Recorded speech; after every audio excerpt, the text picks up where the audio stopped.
Well, welcome back, YouTubes. We're a week later from the last video.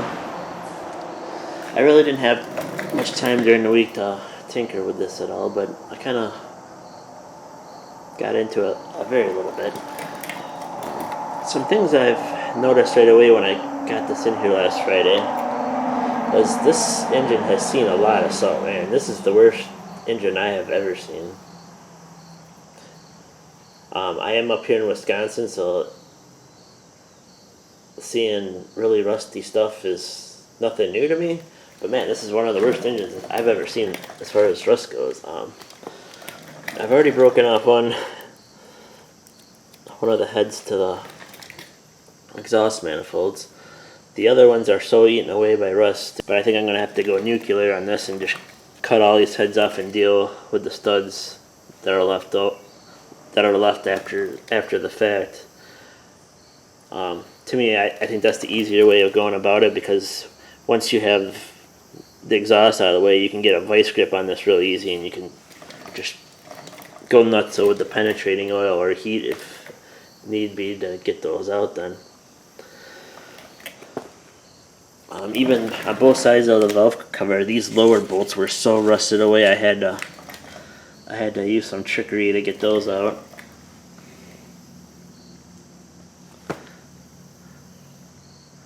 You can see all the rust scaling going on. And it's like that on both sides. But those are the only negatives I found. Well, one more negative here. And the first thing I noticed right away when it was still sitting up in my truck, that is not the proper oil filter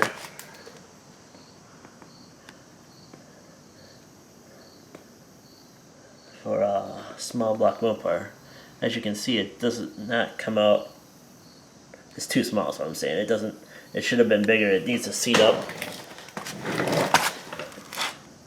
I don't know if you can tell, it's way out to here. So I don't know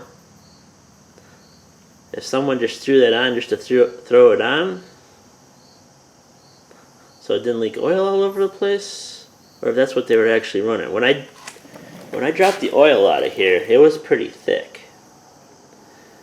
But after thinking about what the kid told me that I bought this from, this engine could have been sitting a long time, and that's could be why it was thick like that. Because when you get into the valve covers here, this actually looks fairly nice. Now, I'm not too experienced with these magnums. This is like the third one I've played around with. But the first two had tons of sludge built up in this area right here. And both sides of, man, it practically looks brand new inside here. But as far as I can tell, this engine has never been gotten into before. So that is encouraging. So if anyone else has a lot more experience with these magnums, let me know how common. Because I know I've seen other guys talk about how sludgy these engines get, like up here, and especially in here. The other two engines I took apart, this valley part under the intake here was nothing but sludge too. Because on a LE engine, there's plenty of holes for the oil to drain back down into the pan, where on these magnums it looks like about half of them they didn't machine out for whatever reason. It's like they almost wanted that pool of oil to stay up there. So I'm curious, since this looks as nice as it does, what it's going to look like under here.